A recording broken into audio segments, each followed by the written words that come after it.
Welcome to the Professional Muslim Women Podcast, a place for working Muslim women to share their stories, struggles, triumphs, and lessons learned along the way in pursuit of their careers. I'm Dr. Kali Hussein. And I'm Dr. Hani Ahmed. And in this podcast, we bring inspirational, trailblazing, successful, and fulfilled professional Muslim women to you.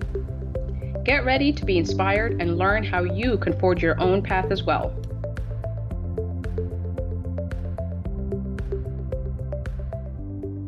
Assalamu alaikum, everyone, and welcome back to the next episode of the Professional Muslim Women Podcast. This is Kali, and today our guest is Dr. Uzma Syed. Dr. Syed is a board-certified infectious disease specialist. She heads the Antimicrobial Stewardship Committee and is involved in pneumonia-related research. She cares a lot about education, from directing a nonprofit called Align Us that provides mentorship and career development for high school kids, to serving on 2 school committees, both safety and business advisory. She's a rising Muslim civic figure in the Nassau community politics. She co-founded the Eid Holiday Coalition, served on the Commissioners Community Council, and is recognized by the legislature as a female trailblazer, and ran as a Syed School Board trustee candidate in 2018, all while being a proud and visible hijabi Muslim woman. Dr. Syed, welcome to the Professional Muslim Women Podcast. We're happy to have you here with us today. Thank you so much for having me. Thrilled to be here with you and speaking with you today. Wonderful. So tell us how you started on your journey to becoming an infectious disease doctor and getting involved in politics and advocating for the community. Sure, of course, I'd love to. I'm, as you know, a longtime resident of Long Island, New York. Have grown up here and have had deep roots in this area. Although I went away for college and for medical school, I always felt strong ties to the area, and I knew that I would want to serve this area. I was fortunate enough at a young age to know that medicine was my passion and that was the career I was going to pursue. And going through, medical school, there was sort of trial and error that most of us have about trying different fields and seeing what's the right fit for us. Fell in love with infectious diseases during my clinical rotations during residency. And I knew from the very first day of that elective that this was the field for me. And fast forward, residency, fellowship, private practice. Now here I am as a, business owner in private practice in Long Island in infectious diseases.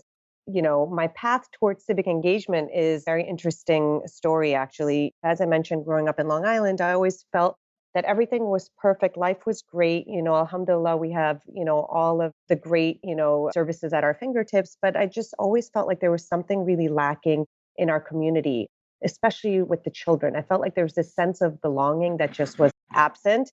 And it was very much visible around the holidays, in Ramadan, during Eid al-Fitr, Eid al-Adha.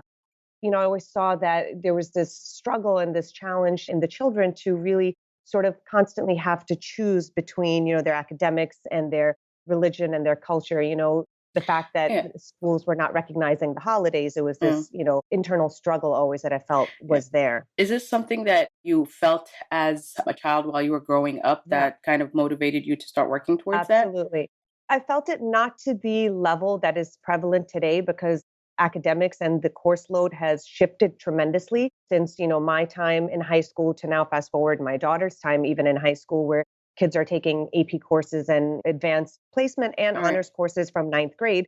So the burden is so much so that they don't have the luxury of taking, days off from school, whether they're missing exams or being backloaded on the coursework so much. Mm-hmm. And also in our childhood, Ramadan, because of the shift in the lunar calendar, we had a lot of years where it was in the winter months where, you know, there was a lot more flexibility during breaks and everything. But as the community around me was growing with friends and their kids, and as their kids were growing up and getting older and getting to high school, I noticed this trend where more and more kids were not coming to Eid prayers and not participating and not celebrating with their families because they just didn't have the luxury of missing that day from school. Right. And it was really impacting, their family, the whole unit, the family unit, the well-being after a whole month of fasting for Ramadan, for the kids to not have that one day to celebrate with their friends and family and their loved ones is really, something that I felt was so important for them to have. Yeah. It really drove me to really pursue this. And honestly, for many years, I felt like this is something that we had to do. I used to talk to my friends about it over and over again, that we need to try to get some recognition for the holidays, try to make it a little bit more lenient, Yeah. not just an excuse day, because kids still are not going to take off because they're going to be Right. behind and they'll be You know, penalized and the projects and everything. you know, you raise a very good point because it's not just the kids. I mean, this Yeah. follows us all the way into our careers and, advanced studies and things like Yeah. that. I remember when I was in Absolutely. training, I have never taken off time. College, I mean, you may be able to do it here or there, but residency, you hardly take Hmm. time off for Yep. sickness, right? For illness. So, Absolutely. Because it's sort of ingrained in us from a very young age that, there's no balance. It's always one or the other. Something has to be sacrificed, and it's exactly. often your faith, your culture, your religion, because academia and work always takes precedence. And because we don't have that flexibility in our lives to sort of have that balance or that leeway, that we often have to make those sacrifices. Exactly. And I think because we live in a, Western society, the fact that we're a minority, it also goes against us because I remember for many, many years, I never took any day off. And I Hmm. remember the one time I requested that day off was my fellowship, right? I'm at the Hmm. very Yep. end. I'm not doing anything besides sitting around in an ICU managing vents and things like that. And I said, one day I need it off. And I remember a faculty telling me, you don't see, Christians taking off, Christmas or just saying Right. it's unimportant. Right, right. And I think that's, something that we can get into a whole other conversation about the Oh, culture of medicine, yep. that Oh in my itself God. is not, Yes. it's not very open to promoting, even Diversity. just, And this is why I consistently say, what this whole diversity and inclusion movement yeah, is lip service, right? When you really get down to the nuances of what does it truly mean to be a diverse and inclusive work environment, you have to uncover all these uncomfortable things that we're always running into. I really commend you for, starting off with the youth and really emphasizing the importance of it is a holiday. It's celebrated by a billion people. billions. Yeah, Yeah, a billion people a absolutely. year. For us, even though, we're not a majority here, for it not to be recognized as a holiday, I think starting off at the school level is exceptional work. And I commend you for that. Thank you so much. I think it just gives the kids a sense of belonging that they really need. And especially in today's climate and what, children have to face, I saw firsthand the changes, the uplifting in the community as a result of this acceptance. It really is, at the end of the day, sort of Yeah. acceptance from Yep. the community saying that we belong, we are a fabric, of this country, and, we're citizens, and, we are just as much contributing to the society, and please accept us. And this is Right. one way of really acknowledging that. And I've seen it firsthand with the youth, with the families in the community. It has Mm. really had, significant impact where people have come together, and, just so many amazing things have come Yeah. out of it. I think this is really great work that you've done. Can you tell us a little bit about how you started off doing this work and how you were able to get it passed? And at what level is it? Is it one school system that does it? Sure. Things like that. So essentially, I petitioned after New York City schools, which were the largest school district in all of New York State, had been working on this for many years, and it was quite a challenge for them. But the advantage that they have is that they fall under, all the boroughs fall under one umbrella. So getting it approved on a whole system base got, all the boroughs got the approval, whether it be Manhattan, Brooklyn, Queens. Long Island is very unique. We have 124 school districts throughout Long Island that operate individually. And so you have to really petition individual boards, Nassau and Suffolk counties, which is Western and Eastern regions. And even those don't fall under, the districts don't fall under umbrellas. They're very much autonomous, and each school district has its own school board. And some school districts have multiple school boards. So you really need to have unanimous approval from all of the school boards to have it approved district wide.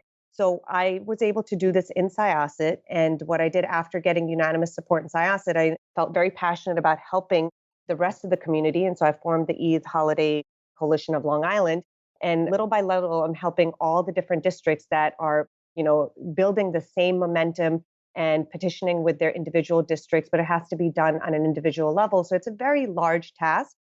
But with time, I'm confident, inshallah, that this momentum will keep growing, and, with more and more education and awareness in the community, because alhamdulillah, Muslim Americans are really contributing to society, and Mm. we're very active in Long Island. So, we've had over a dozen districts already approve the holidays, alhamdulillah. And we have maybe 5 or 6 districts that are currently actively petitioning that are going to be getting some responses in their upcoming board meetings in December. And inshallah, in the next year, there'll be even more districts that are going to be petitioning. But basically, I have all the resources for them. And, we link them into the coalition and we give them all the resources. And really, they go off and go into their subgroups. And as much support as we can provide them, whether it be from elected officials that are writing letters, drafting letters in support. I have a letter from our coalition that has all community members signing on, large organizations, interfaith organizations, big organization called the Race Racism, just to bring awareness in all communities, because we have support from our Christian neighbors, our Jewish neighbors, from everyone. And that's really what we want to show the school boards, that this is something that everybody wants, not just the Muslims. So let's talk about inclusiveness and, building bridges. Amazing work. When they make it a holiday, it's for all the students, right? Not just the Muslim students? Exactly. No, it's in the entire school district is closed. It's on the calendar. It's officially just as Christmas and, Hanukkah in New York. That's exactly how it is. It's an entire district is closed and school is not operating, and the kids are home to celebrate with their families and attend Eid prayers and, feast all day. MashaAllah, mashallah. That is amazing. Yeah. Alhamdulillah. Alhamdulillah. All right. Let's move on to your other coalition organization. The civic engagements. The civic engagements. Absolutely. I would love to tell you about that. Well, this sort of really catapulted me into further civic engagement and community organizing, because once I became so involved at the grassroots level, that's where I realized how much more sitting there on the other side, petitioning to the board. I looked at the board and I noticed how there was not a single board member there that was representing our American Muslim community. And I realized how many important decisions were being made and how we were not really engaging in this, really important level of involvement. And it was actually a non-Muslim person in our community, a Chinese American woman, who approached me and said, we really think that you should run for the school board because we think that the board needs to represent the community and it's not a fair representation at this point. Well, that was a huge honor for me, because coming from our community, it's one thing, but coming from outside of our community is even more of an honor. And I said, she's absolutely right that this is something that we need to do. We need to actively be involved and engage, because, this is really where we're lacking. We're not visible. We need to continue to be visible, and we need to continue to be involved in every aspect. And that's really how I started my path for campaigning for a trustee position for the Syosset School Board. And that was quite an experience coming from a field of medicine. I'm sure you can appreciate and relate to this, that, we don't have formal training in debate. We don't have formal training in how to run a campaign. When I first was approached, I thought, okay, school board, how bad could it be? I love education, children, youth, can't be that hard. Little did I realize that it was a full-fledged political campaign. Yep. And boy, did I learn very quickly, the ins and outs of running a campaign, from canvassing, knocking on doors, phone banking, emails, social media outreach, debates, making videos. It was completely new territory, but it was very exciting and very, I felt like the reward in this was going to be so exponential, whether win or lose. We had the community involved and engaged, and there was so much education that came out of it. I had kids, middle school and high school kids, that would canvass with me and knock on doors and, talk to the community, and they would learn firsthand, and they in turn developed great speaking skills, public speaking skills, and it was their first, time that they had this kind of involvement with the community, or to learn about, well, what does it mean to, be politically engaged and involved. And it was really rewarding for our community. We really became very visible in the community as Muslim Americans, and people were really appreciative of that. What was the biggest lesson you learned from that campaign? I think the biggest lesson I learned was, first of all, I had very much significant appreciation for the political arena and, the time that it takes, because it really was literally a full-time job to run that campaign. While working full-time and running that was definitely challenging. I remember being on call on the night of my debate and, rushing out of work, trying to make it to the debate on time, and then, literally putting my pager on mute and asking my partner to take calls for me for the next 2 hours, because I was in a 2-hour heated debate back and forth, but it was very much a growing experience to see how much reward there was in this, how the more we're involved in this level, whether it be grassroots in the very community based or, state level or national level, that there is so much to benefit for our community and our children that, we have to be visible and we have to be engaged at all times. Right. I mean, we oftentimes bring this topic on the podcast is, if you're not at the table, you're on the menu, right? Exactly. Right. 100%. You need to have that seat at the table. Right. Yes, Mm, absolutely. And so, how did you get into working with high school students and getting them prepared for college through Align absolutely. Us? From my school board campaigns, I ran the first time. I didn't win. And, there was a good enough margin. I lost by about 100 votes or so. And I said, you know what? It was the first time, and we still got so many people out to vote in record numbers. And I thought it was really good momentum. I Mhm. tried a second time again because, there was so much push from the community that we have to do this. And I felt very passionate about it as well. So I said, I'm going to give it another try, give it my all. And I lost by about 4 votes. Oh, And wow. it was extremely Wow. close. 4 votes, really. It could have been one family that just didn't make it out to the polls that night. Right. It was extremely close. But, we have faith. We know Allah subhanahu wa ta'ala does things for a reason. I was devastated, not just because I lost, but I had all these visions for programs that I wanted to bring to the school district that I felt that the students were going to miss out on. And that was the thing that was really bothering me because, these ideas now they just fell flat. They're not going to be put into effect, they're not going to take place. And I had all these great ideas for the children. So a few months after, recovering from this and just getting on with, life as usual, I was sitting there and I said to myself, just because one avenue ended and one door closes doesn't mean that another can't open. And I said, I don't have to wait for the school board to bring these programs to fruition. So I decided to incorporate myself and form this nonprofit called Align because one of my platforms during my school board campaign was this career development for high school students, which is something that I feel is really lacking in our academic system, Mhm. educational system throughout the US. And I really wanted to give kids real world hands on experience. And so that day I decided that, I'm going to make this work. I don't have to wait for the school board. This program can still exist on its own, and I can still get kids all the resources and all the program that they need that they can utilize. And that's really how Align came to fruition, essentially my platform for my school board campaign that I decided to incorporate and form as a 501c3 organization. I absolutely love that. Thank you. Thank I you so much. absolutely love it because there's so many, so many golden nuggets, so many good lessons that you can learn from that. Basically, you're trying to fit into this mold that's already been decided, Right, right? That says it's the school board that makes or breaks the right. education that kids receive. Unless you're within that system, you're essentially powerless, Right. right? And Yeah. so, you try really, really hard to fit into that mold. And when that Yeah. mold doesn't fit, or, for whatever reason it doesn't work, the message that we're consistently fed in every, society, Yeah. in every community is that society sets the way things are. It is what it is, and you just have to deal with it. Right. But that's not the case, right? You said, okay, Exactly. this doesn't work. There has to be another way for us to still impact kids without necessarily having to go by, this standard that's already been set by the. You have access to those Right. kids. You can Right. provide them resources outside of that setting. And that's exactly what you did with this. It's absolutely amazing. I Thank absolutely you love so it. much. Thank you. No, that was really the goal, really getting them outside of the classroom. I mean, my whole idea was as a physician, we've been fortunate enough that we go through our training. And after so many years, 4 years of college, and then, during medical school, after completing our 2 years of basic sciences, then we go on to clinical rotations for the next 2 years.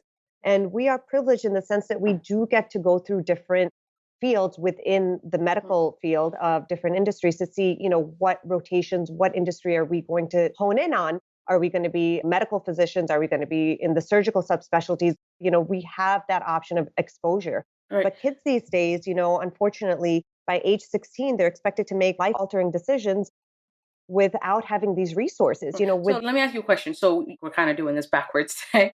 But in your experience when you were getting into medicine, did yeah. you have someone who kind of showed you the ropes? Were your family members within the field and that's Right. how you kind of knew where to go?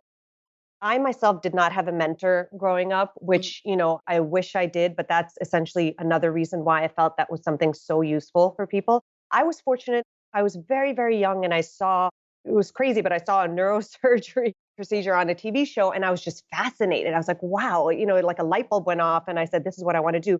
My family members, my parents are both not physicians. So it's not like I had that Hmm. exposure, but it was just that, that fuse that was sort of lit and you just felt like that spark. You said, okay, this is it, this is what I want to do. And so from that time on, I always gravitated towards the sciences and, I follow this passion of medicine, not necessarily deciding on a field of neurosurgery, but, going through medicine and with the trial and errors and trying different specialties and seeing, is it going to be medicine, neurology, emergency medicine, what are you going to go into? And finally coming to infectious diseases. But I myself did not have that one mentor, that role model that would lead me throughout the process. I was fortunate enough that my sister, who was older than me, did also pursue medicine. So once I got to that stage, there was somebody to give some guidance as far as, how does it work with the application process Right. and interviews and things of that nature. But, being that we are so many years apart, my decision came, much, much earlier and she was much older. So it was sort of, we had completely different paths. All right. That's good. What would you tell your younger self? So many things, so many things to tell your younger self. But basically, the thing that I would tell myself is that don't rush through life. Don't Mm. rush to the next thing, especially being focused on academia. I had enrolled in the 7-year combined accelerated medical program. And at that time, being in high school, you're sort of short sighted. Your goals are just, you just think like, I need to get through college. I need to get to medical school. You're just on to the next thing. You just want to finish. You just want to get through, this stage and on to the next. And you're constantly thinking, you tell yourself that, okay, I'm saving a whole year, from this long journey. And you just want to keep rushing through it. But you don't realize how work never ends. Right. Life is going to keep going on. You're always going to have X amount of things on your plate to just, take that moment to enjoy, live in the now, enjoy that moment, whether or not taking that extra, that fourth year, instead of condensing college into 3 years, doing the traditional 4 years and taking courses outside of your field, outside of your Mm. major to sort of broaden your horizon, whatever it may be, to really give you a little bit broader perspective. I think that's something that you have to keep in mind. Also, just knowing that burnout is real, things are going to happen day in and day out. Yep. You will feel the struggles one day, but then the next day, you will feel the successes. So just hang in there. At every stage, you will feel like there is some agony, that there is some strife that you're going through. And it will always feel, especially when you're so much younger, it'll always feel like there's these mountains ahead of you and you can't surpass them, but just know that you will get through it, that this is all temporary and there's always a reason for everything. We have Yep. our faith in Allah subhanahu wa ta'ala, and we know that He tests us and He challenges us all along the way, but there's always a reason for it. You may not be able to see it right now, but it will be evident later on, or you may not know, but it was something that was not for your betterment if it Yep. was not happening at that time. Yes. Beautifully said. Beautifully said. That's one So, of the things that I think we don't emphasize about shortfalls or failures. In every single one of them. This is one of the things like I always try and talk about when I talk about failures is it has such a bad connotation that either people, completely are disheartened by mhm, it, don't want to talk about it, don't want to discuss it. But there is right. so much you can learn from failure and So from much. shortcomings. Yeah. 100%. It makes you resilient. Yeah. You have to learn how to bounce back from that and Yep. grow from it as a result. If we don't fail in life, we're going to be very static and monotonous. These are the Exactly. things, the peaks and valleys are what create us essentially as human beings. Absolutely. Beautifully said. How can people get in touch with you for the people who can benefit from, the resources that you provide Yes. through your nonprofit Align Us? How can they benefit from it and how can they get in touch? So the mentorship program that I have is a very unique program, one-on-one, where we have mentors that are leaders in various industries that are coming on board. We have from state senators, congresspeople, to local legislators, leaders in all industries, like I said, finance, physicians. We have top surgeons on our mentorship that are mentors with us. And we pair them up with students in grades 10 through 12 so that the students can get hands on experience in these industries. Along with that, we have workshops that we provide students with public speaking, resume writing, college essay workshops, all these tools to really help guide them. Is And this, so, let me Mhm. ask you a question. Is this Sure. just localized to New York, Long Island area, or?